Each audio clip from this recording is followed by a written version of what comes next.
风云起处仓皇变化，箭在弦上不得不发，云文云雾三分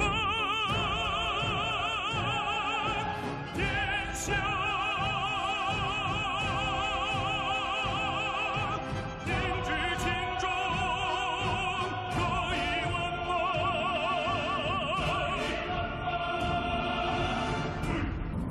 塞北秋风烈马，江南春雨杏花，千古江山如诗如画，还我一个太平天下，还我一个太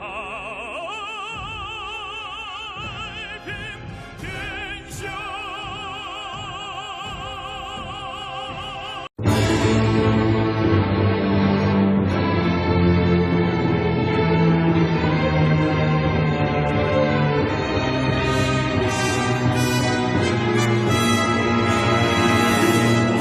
배철수의 고용 삼국지.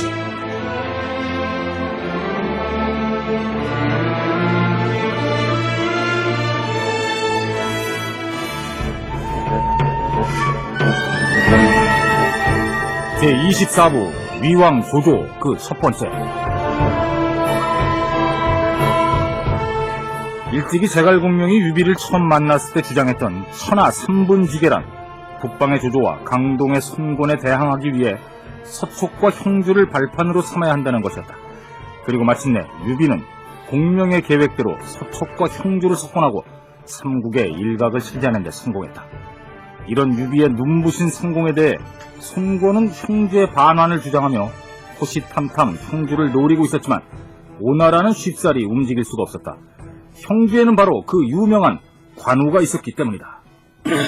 모두들 들으시오. 나는 이제 더 이상 참을 수가 없소이다. 그대들은 관우가 무슨 귀신이라도 되는 양 무서워서 떠는 모양인데 나는 관우가 무섭지 않소. 나는 관우와 싸우겠소. 싸워서라도 기필코 형주를 차지하고 말겠소이다. 주군, 관우는 주변에서 흔히 볼 수 있는 그런 무장이 아닙니다. 힘과 지략을 갖춘 당대 최고의 장수입니다. 그를 깊게 보진 못하더라도 그렇다고 얕봐서도 안 됩니다. 아니 그렇다고 언제까지 유비가 형주를 되돌려주게 기다리단 말인가? 그대들은 관우가 그렇게 무서운가? 자, 주군. 저에게 관우를 제거할 좋은 계략이 하나 있습니다. 오, 그래요? 관우는 어디 한번 말해보시오.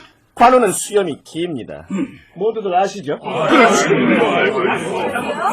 관우는 자신의 긴 수염을 몹시 애지중지한다고 들었습니다. 그래. 바로 그 점을 이용해서 우린 관우에게 수염을 빚는 빚을 선물하는 겁니다. 빚을? 아니, 그래서 어쩌자는 거요? 하지만 사실 그 빚에는 독이 묻어있는 것이죠. 수염을 빚기만 하면 관우는 독에 중독돼 죽는 것입니다. 그리고 만약 이 작전을 눈치챈다면 다음엔 우리가 사과 장수로 변장을 해서 독이 들어있는 사과를 관우에게 파는 겁니다. 이게 저거 그냥 주군, 저에게 정말 좋은 계책이 하나 있습니다. 그래요? 왠지 그는 믿음이 가는구만. 아, 그래. 어디 한번 말해보시오. 이 작전이 대단히 복잡한 관계로 모두들 종이에 메모를 하면서 들어주십시오. 그래. 다들 적으시오. 자, 갑니다. 볼펜이 안 나오네, 이거. 그 볼펜 좀 빌려주시고. 우린 먼저 A라는 간첩을 형주에 침투를 시킵니다. A는 평범한 회사원으로 가장을 해서 형주에 거주하고 있는 B라는 여자와 결혼해서 행복한 가정을 꾸립니다. 그래서 하지만 사실 B라는 여자 역시 우리가 보낸 간첩이었습니다. A와 B는 서로가 간첩인 줄 모르고 결혼을 한 것이지요. 그리고 둘 사이에는 C와 D라는 아이들이 태어납니다. 잠깐만. 잠깐만은 MBC 캠페인 제목입니다. 계속 들어보십시오. 그런 가운데 어느 날 A의 옛 여자친구가 나타납니다. A의 여자친구 E는 보험 설계사였죠.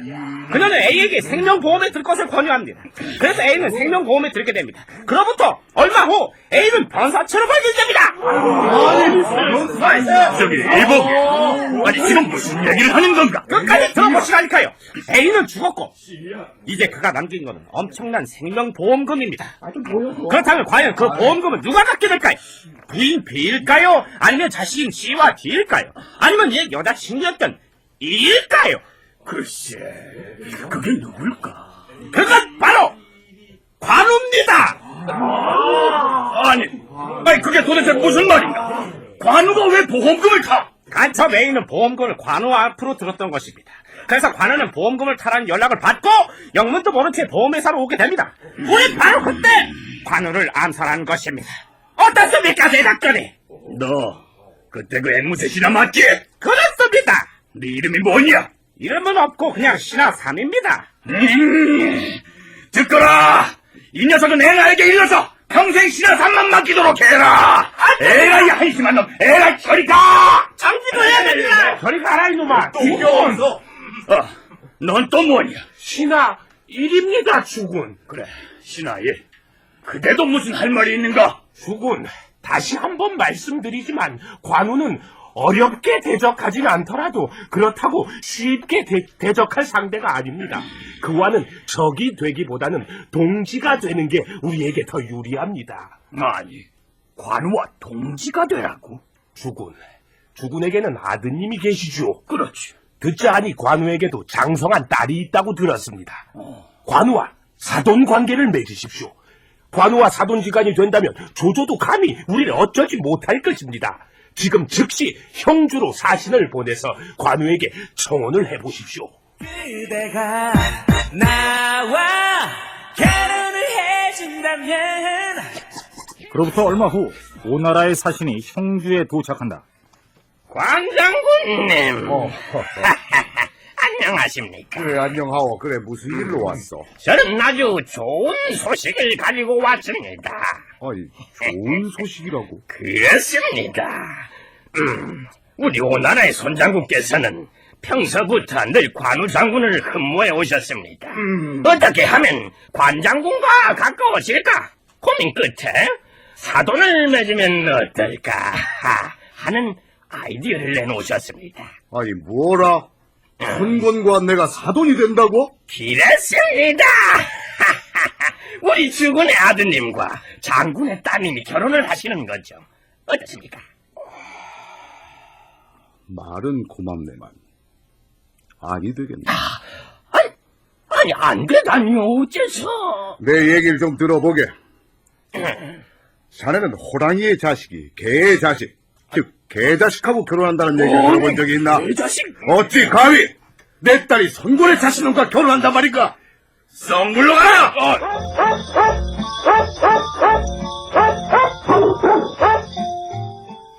혼담은 그렇게 깨졌다. 그러나 혼담이 깨지는 과정에서 관우가 던진 한마디는 국제적으로 큰 파문을 일으키고 있었다. 오늘의 첫 번째 소식입니다. 최근 오나라 손장군의 아들과 관우 장군의 외동딸 사이에 오가던 혼담은 형주 측의 겁으로 결국 깨지고 말았습니다. 관우 장군은 혼담을 진행하던 오나라 사신을 향해 호랑이의 자식을 어찌 개자식에게 시집 보내겠냐며 강한 거부사를 드러냈습니다.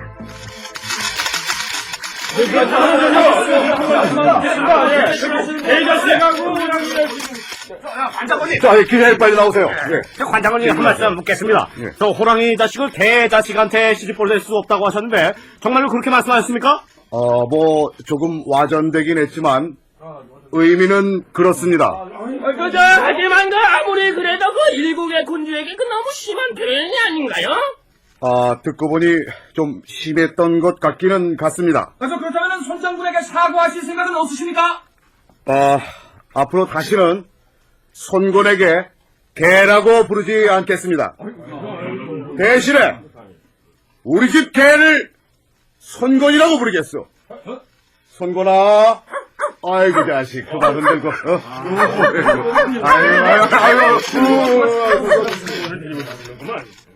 멀리 척당에서 이 소식을 전해들은 유비 진영의 신하들은 박장대소를 하며 웃고 있었다. 아, 정말 독하다, 독해. 역시 우리 형이야. 잘했어, 나군형. 성공 그러면 당해도 싸다 싸. 어디 감히 내 조카 딸을 넘본단 말이냐. 관우한테 가서 아주 잘했다고 전해라. 그런데 이 중에 웃지 않는 사람이 한 명 있다. 바로 제갈공명. 유황숙님, 드릴 말씀이 있습니다. 예, 말씀하십시오, 군사. 아무래도 형주의 수비 책임자를 바꿔야겠습니다.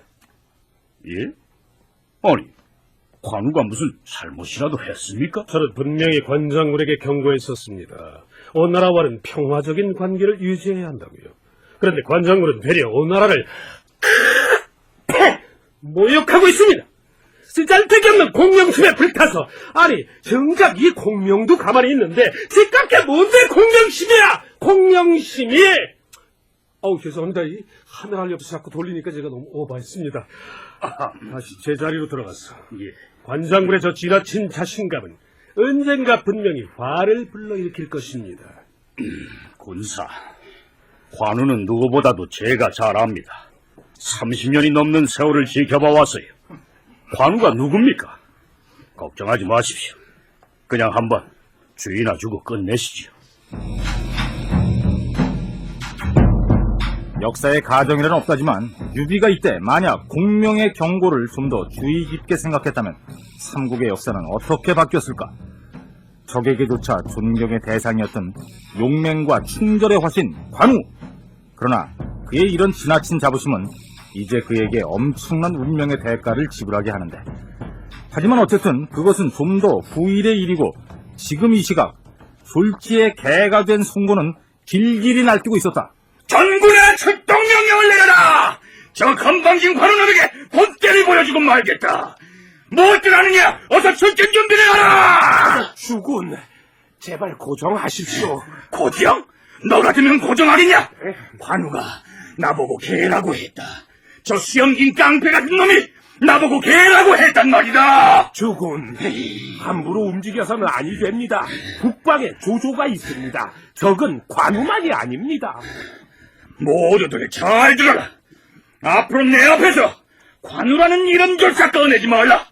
관우는 고사하고 관우랑 비슷한 단어, 관우의 관자라도 입에 올리는 자는 가만두지 않을 것이야. 알겠느냐? 알겠습니다, 주군.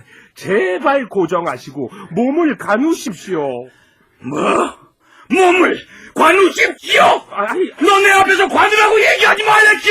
주군, 관우가 아니라 가누십시오라고 그랬습니다. 발음 똑바로 해라. 알겠느냐? 알겠습니다, 주군. 주군. 이제 그만 진정하시고 편히 쉬십시오. 그래. 저희들은 그만 이만 나가보겠습니다. 아니, 자네들 어딜 가누? 뭐? 어디 관우? 이것들이 정말 그냥... 주군, 어딜 관우가 아니라 어딜 가누 그랬습니다.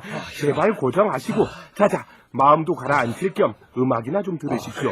얘들아, 그저 뭐 조용한 음악 하나 틀어라.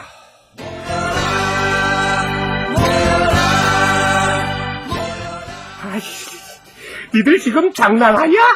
조용한 음악 틀어.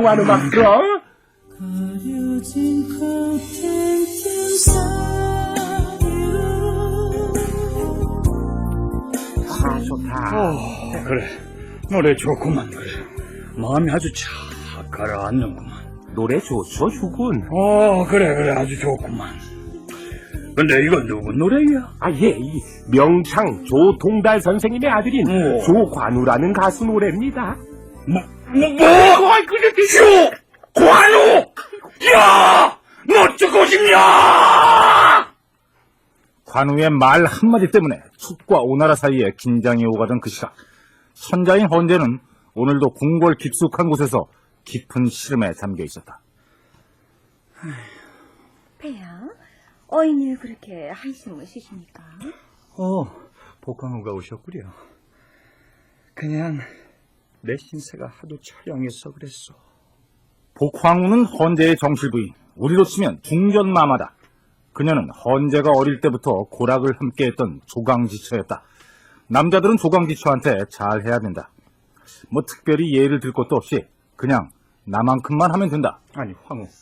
저 배철수 저 녀석이 지금 뭐라고 하는 거요? 나만큼만 하면 된다고 그랬다. 아이고 세상에. 그냥 기가 막혀. 폐야 신경 쓰지 마십시오. 늘 저렇게 잘라마지 사는 녀석이니까요. 아유 그건 그렇고 폐야. 신이기가 그렇게 울적하시면은 어디 사냥이나 한번 다녀오시지요. 아니래요. 사냥을 나가려면 조순상의 통행 허가를 받아야 됩니다. 그러면은 술상이라도 좀 봐올까요? 아유, 큰일 날 소리 하지 마시오. 내나부터 술 마셨다고 조순상에게 혼납니다. 일국의 황제인 천자 헌제는 지금 자신의 거동조차 마음대로 할 수 없는 꼭두각시 신세였다. 누구냐? 폐하, 접니다. 조승상. 아하, 무슨 너부신 찍고 계셨습니까? 나이도 지긋한 분들이 금술도 좋으시지. 조승상, 무리하게 이게 무슨 짓이오? 오후, 황후, 마마, 아후, 삐지셨군요. 죄송합니다. 제 금방 나갈 테니까 그때 가서 둘이 하던가 계속 하시죠. 괜찮소, 조승상. 근데 무슨 일로 오셨소? 동호회 손권이 사사건건 우리 한나라의 권이 도전하고 있습니다. 어찌하면 좋겠습니까, 폐하? 뭐 그건 승상이 알아서 처리하도록 폐하가 자꾸 그런 식으로 얘기를 하니까 사람들이 이 조조 보고 천자를 억압하니 제 멋대로 정사를 주무르니 어쩌니 그러는 것 아닙니까? 그리고 얼굴 왜 매일 죽상을 하고 계십니까? 누가 밥이라도 굶깁니까? 미안하오, 승상. 발딱 웃으시죠. 자, 따라하세요. 스마일. 그렇지. 얼마나 보기 좋습니까? 자, 그럼 저는 이만. 두 분은 계속 하던 일 마무리하십시오. 기가 막혀. 폐야, 한날에 어찌 이런 일이 있을 수 있습니까? 조조 저자는 인간도 아니옵니다. 황후 조용히 하시오.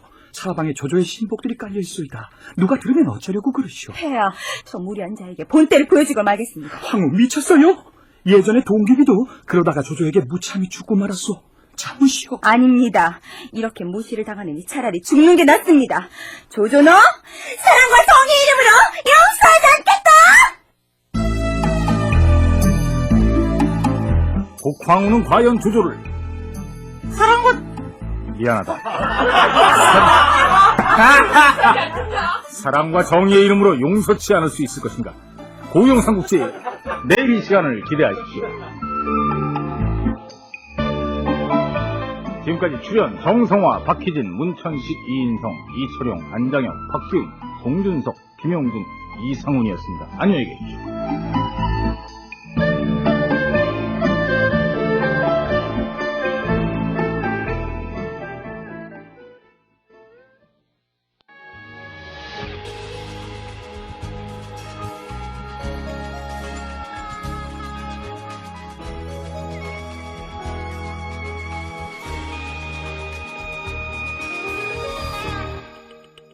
귓가를 스치며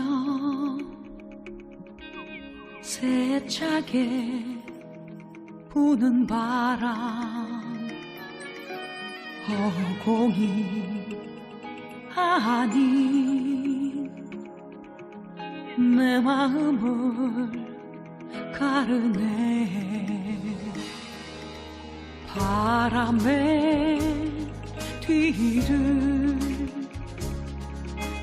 쫓고 있는 것인가 발걸음을 재촉해도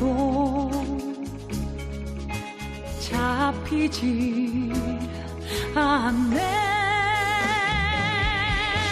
무엇을 지키려 하는 것일까 결국은 흘러가 버릴 것들을 무엇을 남길 수 있다